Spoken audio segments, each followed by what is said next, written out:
Bom dia, irmãos. Quero convidá-los a abrir na carta de 1 Coríntios, capítulo 1, verso 18. É dito: certamente a palavra da cruz é loucura para os que se perdem, mas para nós que somos salvos, poder de Deus. Vamos orar ao nosso Senhor, irmãos. Senhor nosso Deus, Pai amado, Senhor, obrigado, Senhor. Obrigado por o Senhor nos conceder essa oportunidade de estarmos louvando a Ti, estarmos adorando o Seu santo nome, Senhor. Que o Senhor possa estar conosco neste momento em que vamos estudar a Sua palavra, Senhor. Que o Senhor possa me guiar em toda a palavra que eu venha falar. Que tudo que eu venha falar, Senhor, venha de acordo com a Sua vontade. Que possamos ser edificados pela Sua palavra, Senhor. Que possamos enxergar o grandioso ato que o Senhor realizou por cada um de nós por meio da cruz, Senhor. Que o Senhor esteja conosco, que o Senhor esteja nos enchendo do Seu Santo Espírito para que possamos compreender a Sua vontade. É no nome do Senhor nosso Deus e Pai amado que oramos a Ti e agradecemos. Amém. O hino que o irmão escolheu foi de encontro ao que nós vamos estudar hoje. É muito interessante a primeira estrofe desse hino. Ele diz: louvamos, louvamos, Senhor, e adoramos a Ti, ó Deus homem, no céu assentado, quem que em tempo devido na terra humilhado, por nossos pecados morreste na cruz. Muito bonito a letra desse hino. Ela revela algumas questões que nós vamos explanar hoje. E eu quero convidar os irmãos a pensar quais são as questões que os irmãos pensam quando vem à mente a cruz de Cristo. Particularmente, na minha cabeça, vem algumas palavras-chave: remissão, expiação, talvez, propiciação, perdão dos nossos pecados. Há um caminho aberto para a salvação. Existem diversas coisas que aconteceram na cruz e que normalmente habitam a nossa mente quando nós pensamos nela. Mas, diante das diversas coisas, uma que normalmente não habitava na minha mente quando eu pensava na cruz era a vitória. A vitória de Jesus diante da cruz.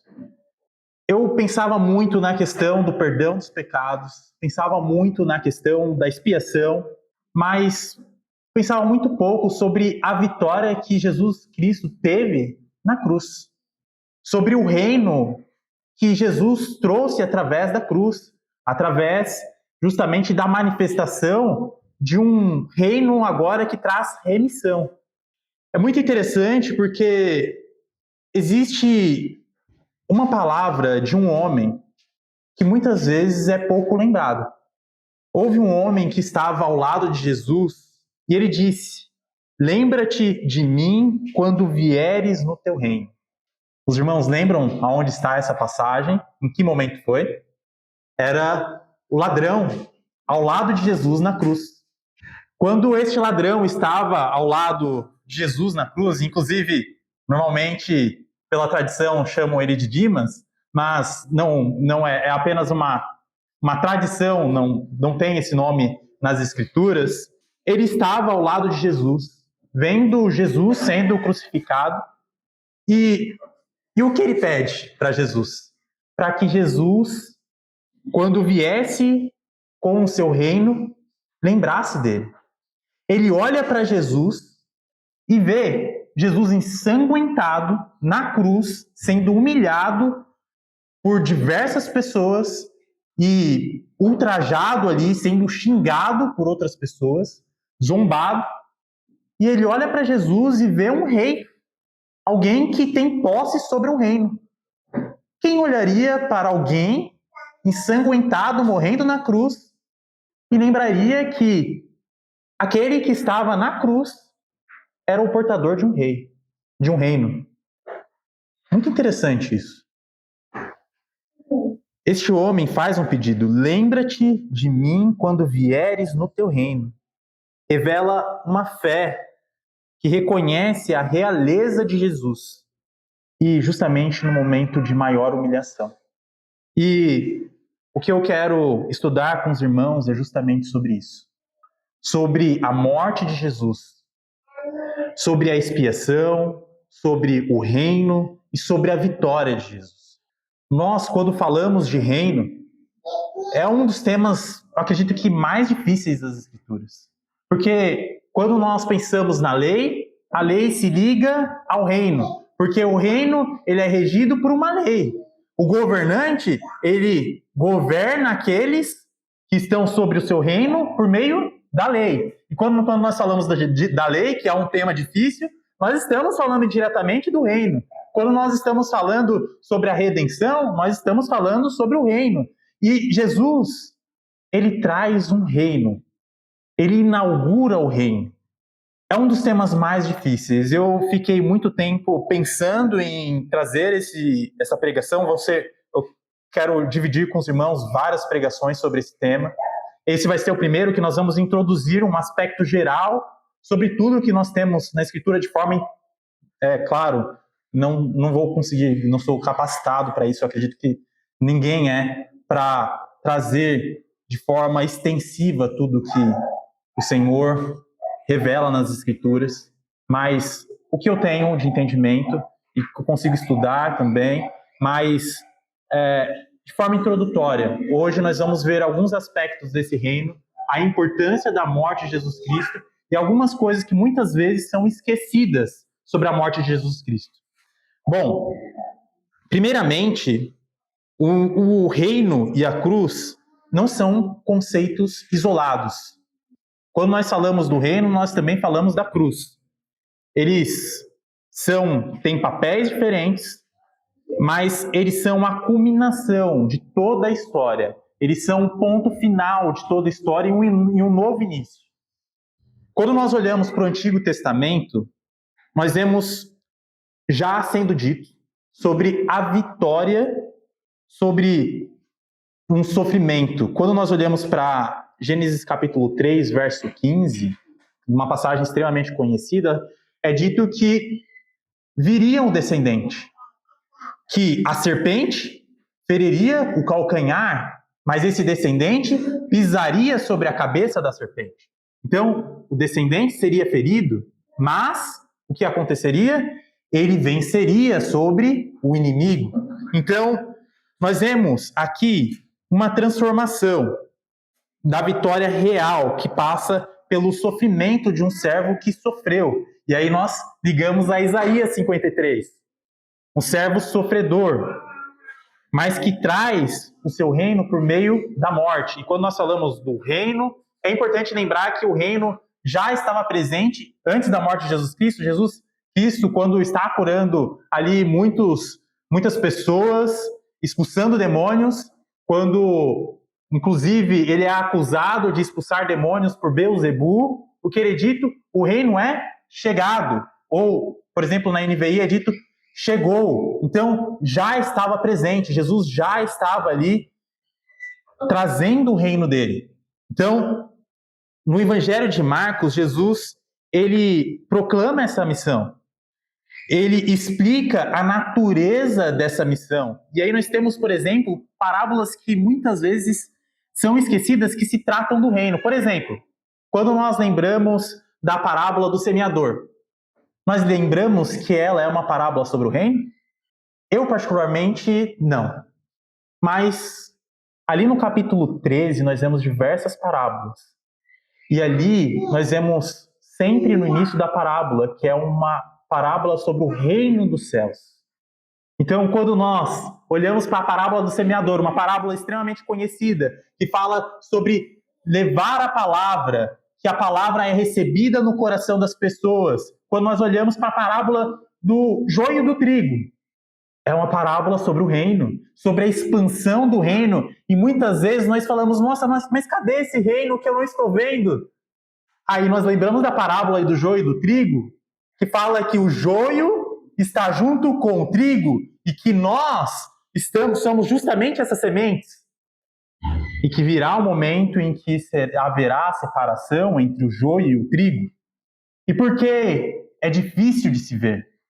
Porque nós estamos ainda em um momento em que o reino já está sendo manifestado por Jesus Cristo, mas ainda não culminou no seu final, não houve a segunda vinda de Jesus Cristo. Então nós vivemos um momento de que o reino já existe, mas ainda ele vai se cumprir de forma total. Porque nós estamos ainda vivendo entre joio e trigo. E aí nós temos diversas outras parábolas, são 8, se eu não me engano, no capítulo 13, que falam sobre o reino. Então, é uma riqueza gigantesca. Quando nós olhamos, por exemplo, para Colossenses capítulo 1, eu quero convidar os irmãos a abrir, nós vemos que é dito sobre o reino do Filho. Colossenses capítulo 1, verso 13, ele nos libertou do império das trevas e nos transportou para o reino do Filho, do seu amor. Colossenses capítulo 1, verso 13. E o que faz isso? Nos tirar do império das trevas e nos levar para o império, agora, para o reino do Filho. Colossenses capítulo 1, verso 20.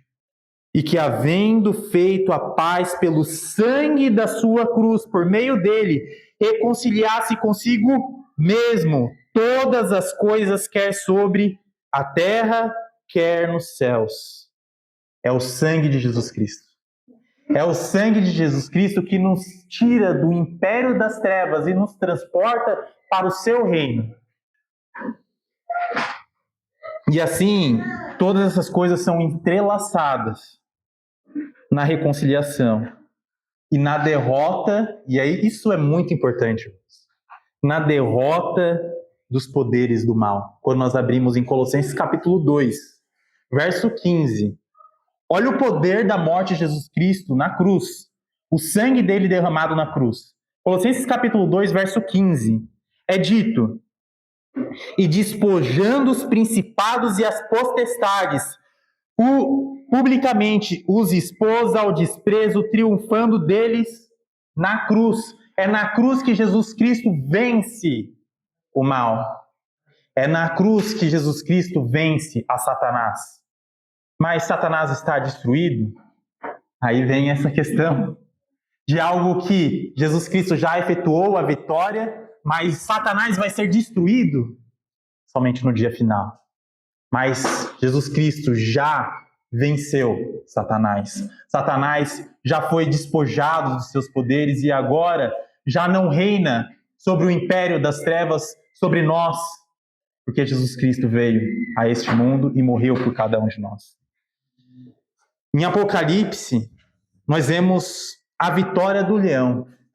Quando nós vemos Apocalipse capítulo 5, versos de 5 a 6. Apocalipse capítulo 5, versos de 5 a 6. A vitória do leão é conquistada pelo cordeiro que foi morto na cruz. Apocalipse capítulo 5, versos 5 e 6. É dito o seguinte: todavia, um dos anciões me disse: não choreis, eis que o leão da tribo de Judá, a raiz de Davi, venceu para abrir o livro e os seus 7 selos. Então vi, no meio do trono e dos 4 seres viventes, e entre os anciões, de pé, um cordeiro, como tendo sido morto. Ele tinha 7 chifres, bem como 7 olhos, que são os 7 Espíritos de Deus enviados por toda a terra. Aqui nós vemos Jesus Cristo se manifestando como o Cordeiro, aquele que consegue abrir o livro que ninguém conseguiria abrir. E assim, nós fomos constituídos reino pelo seu sangue. E é o que é dito lá em Apocalipse capítulo 1, versos de 5 a 6. O reino não é algo que é manifestado pelo nosso esforço, simplesmente, mas algo que é manifestado pela obra de Jesus Cristo. Infelizmente, muito dos nossos dias atuais trazem uma pregação de um evangelho social, de que o reino de Jesus Cristo é trazido e que agora nós temos que trazer a paz, uma vida utópica, mas não se fala do rei. Se fala de uma vida utópica, uma vida maravilhosa de paz, mas quem reina? Quem rege esse reino? Quem rege esse reino é Deus.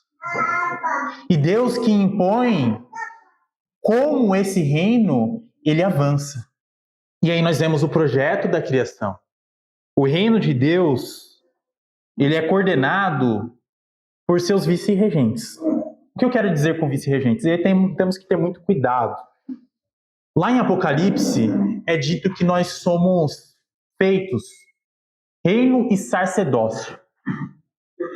Lá no Apocalipse capítulo 5, também é dito que nós reinaremos. Ou seja, se nós vamos reinar, em algum momento, nós, de certa forma, somos reis. Mas nós somos coordenados por aquele que é o Rei Supremo.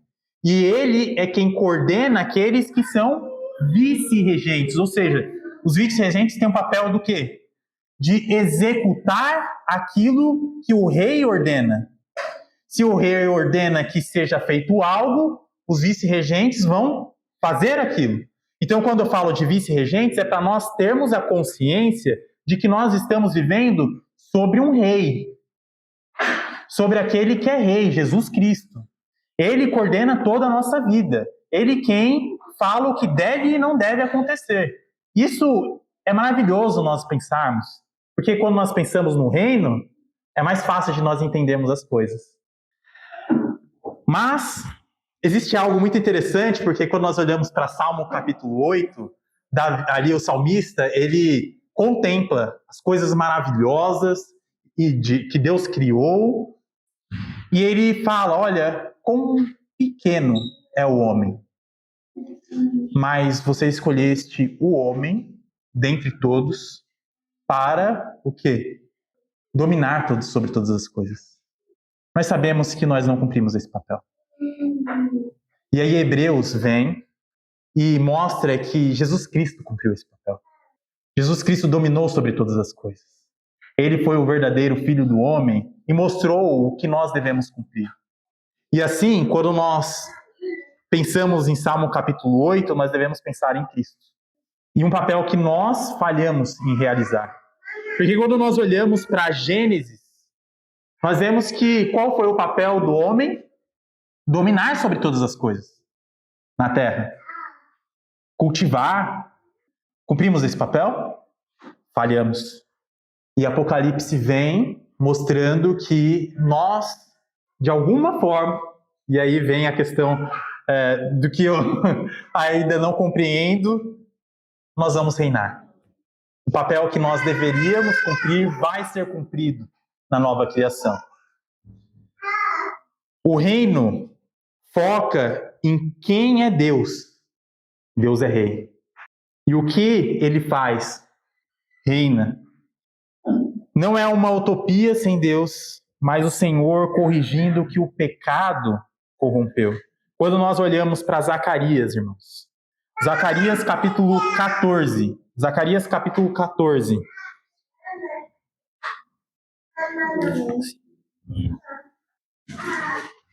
Zacarias capítulo 14, verso 9.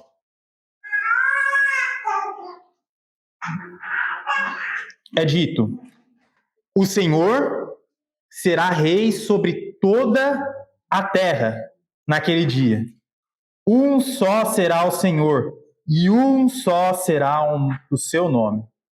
A vinda na redenção, após a queda, tivemos, falando no sentido de humanidade, mostra Jesus como rei e servo. Na cruz, ele consuma, ele chega ao ponto final e fundamenta o estabelecimento de um reino que agora está sendo regido, entronizado nos céus, com o Pai e o Filho à sua destra.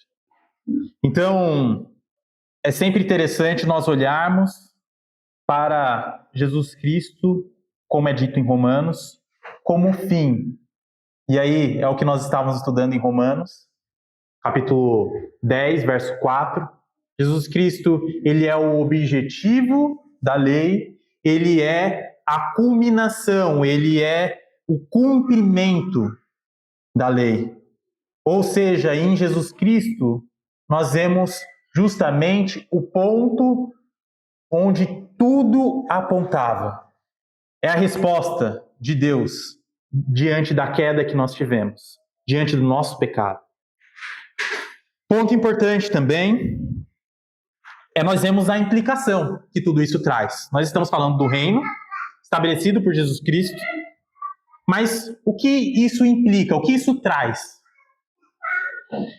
A intervenção de Deus no reino manifesta três coisas que são principais, que são pilares que nós devemos ter em mente. Primeiramente, que nós comentamos anteriormente, a vitória sobre o mal. A cruz é o destronamento do príncipe deste mundo. Quando nós olhamos para o Evangelho de João, capítulo 12, versos 31 e 32, é dito: chegou o momento de ser julgado este mundo. Jesus Cristo falando. E agora o seu príncipe será expulso. Perdão. Verso 32, e eu, quando for levantado na terra, falando da sua crucificação, da sua morte, e posteriormente da sua ascensão e entronização nos céus, atrairei todos a mim mesmo. Olha que forte. Jesus Cristo está falando que por meio da morte dele, seria julgado este mundo. E o príncipe deste mundo, Satanás, seria expulso. Quando nós olhamos Jesus expulsando os demônios, a cruz foi um golpe decisivo. Quando nós olhamos para Mateus capítulo 12, versos 28 e 29, uma passagem que nós havíamos comentado. Mateus capítulo 12, versos 28 e 29. Perdão, Mateus capítulo 12, versos 28 e 29, tá certo, isso mesmo. É dito, se porém, Jesus mais uma vez falando, se porém eu expulso demônios pelo Espírito de Deus, certamente é chegado, ou chegou, como na NVI é traduzido, o reino de Deus sobre vós. Ou como pode alguém entrar na casa do valente e roubar-lhe os bens, sem primeiro amarrá-lo, e então lhe saqueará a casa. O Senhor é o mais valente, é o mais forte, que destronou aquele que era o príncipe deste mundo. O outro ponto muito importante, além da vitória sobre o mal que Jesus Cristo obteve, é o perdão dos nossos pecados. Não há reino sem purificação. Quando nós olhamos para Daniel, capítulo 9, verso 24, ele profetizou que a expiação daria o fim aos pecados. Daniel, capítulo 9, verso 24, é dito, falando sobre as 70 semanas, texto muito difícil, tá, irmãos? Mas Daniel diz o seguinte, Daniel, capítulo 9, verso 24. 70 semanas estão determinadas sobre o teu povo e sobre a tua santa cidade, para fazer cessar a transgressão, para dar fim aos pecados, para expiar a iniquidade, para trazer a justiça eterna, para selar a visão e a profecia e para ungir o Santo dos Santos. Jesus Cristo fez isso por nós. Jesus Cristo expiou os nossos pecados, eliminou a transgressão. E Paulo liga justamente a transferência do reino diretamente ao perdão dos nossos pecados. Olha Colossenses capítulo 1, versos 13 a 14, mais uma vez, que nós já lemos, e é importante nós lembrarmos disso. Colossenses capítulo 1, versos 13 e 14. Ele nos libertou do império das trevas e nos transportou para o reino do Filho do seu amor, no qual temos a redenção, a remissão dos pecados. Olha, O que Paulo está falando? Jesus Cristo nos transportou do império das trevas. Quem era príncipe deste mundo anteriormente? Satanás. Então o que Jesus Cristo faz em sua morte? Ele nos transporta para o seu reino. Quando nós aceitamos ele, nós estamos sendo transportados para o reino, deixando de ser escravizados pelo pecado. E agora, sobre o reino de Jesus Cristo, nós temos agora o quê? O perdão. O que Paulo liga nesse transporte de um reino, no caso aqui, império das trevas, para o reino de Jesus Cristo? O perdão dos pecados, que é o verso 14, no qual temos a redenção, a remissão dos pecados. Olha a importância da morte de Jesus Cristo na cruz. É por causa da morte de Jesus Cristo na cruz que nós somos libertados de algo que anteriormente nós estávamos escravizados. E aí nós entramos agora em um novo êxodo. E aí vem um ponto que também é difícil de se entender, mas assim como Deus libertou Israel do Egito, da escravidão, e aí nós podemos lembrar que a primeira vez que é dito explicitamente sobre o reino de Deus é em Êxodo capítulo 15, verso 18, logo após a libertação de Israel do Egito. Êxodo capítulo 15, verso 18 é dito: o Senhor reinará por todo o sempre. É a primeira vez que é dito de forma explícita sobre o reino de Jesus Cristo, de Deus. E a morte de Jesus é chamada justamente de partida. E quando nós olhamos o termo original, partida ali é êxodo. Não sei como que se pronuncia no grego, mas é êxodo. O que Jesus está falando ali quando ele está com Elias e Moisés, lá em Lucas capítulo 9, verso 31. Ele fala sobre a sua partida como um êxodo, como algo que nos liberta dos nossos pecados, que nós anteriormente estávamos escravizados. Assim como Israel foi libertado do Egito, que estava escravizando eles, agora nós somos libertados dos nossos pecados e vivemos agora sobre o reino de Jesus Cristo. Mediados não mais sobre a lei, que anteriormente estava sobre os israelitas, a velha aliança, agora o que Jesus Cristo traz, uma aliança do seu reino, que é mediada segundo a lei de Cristo. Olha só.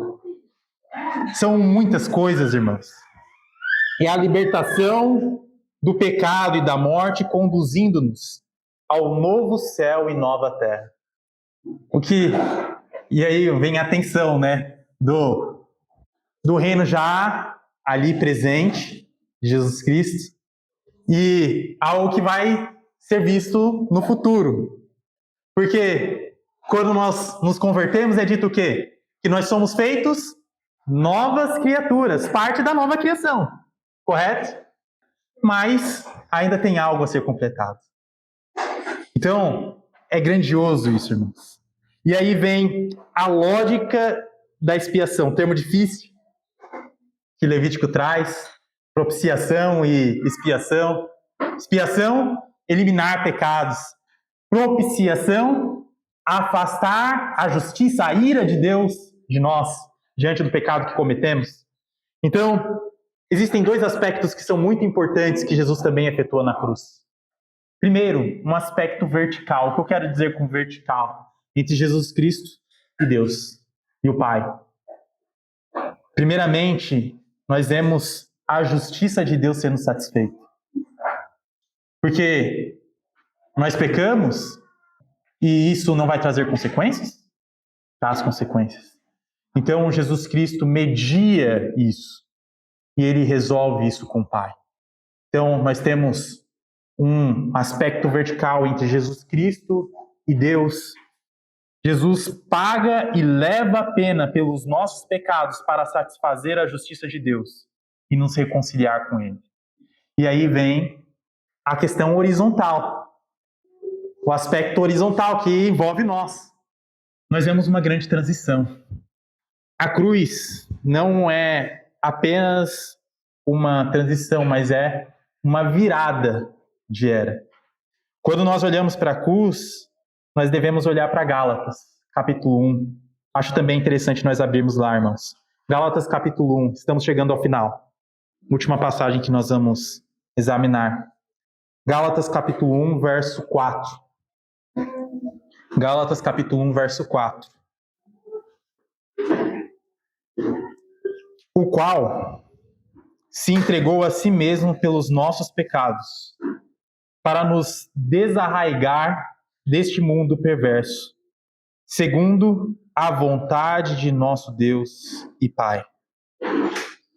Através da morte de Jesus Cristo, Ele nos desarraiga, Ele nos tira deste mundo. E isso marca uma transição para a nova criação. Como é dito em 2 Coríntios capítulo 5, verso 17, eu vou ler rapidamente para os irmãos. E assim, se alguém está em Cristo, é nova criatura. As coisas antigas já passaram, eis que se fizeram novas. Então, irmãos, a cruz é o poder do rei. É o modelo para o reino. É o modelo que, inclusive, rege como nós devemos viver. Porque quando nós olhamos para a cruz, nós olhamos para um rei. E se Jesus Cristo estava na cruz como rei, isso dita como nós vivemos neste mundo. Se nós temos um rei que sofre na cruz, que é humilhado na cruz, conosco, quanto mais ser humilhados, ser zombados, se o rei estava lá na cruz, regendo o seu reino por meio dela. Então, isso diz muito sobre como nós devemos viver.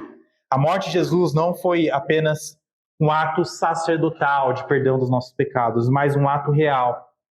A glória na sua humilhação.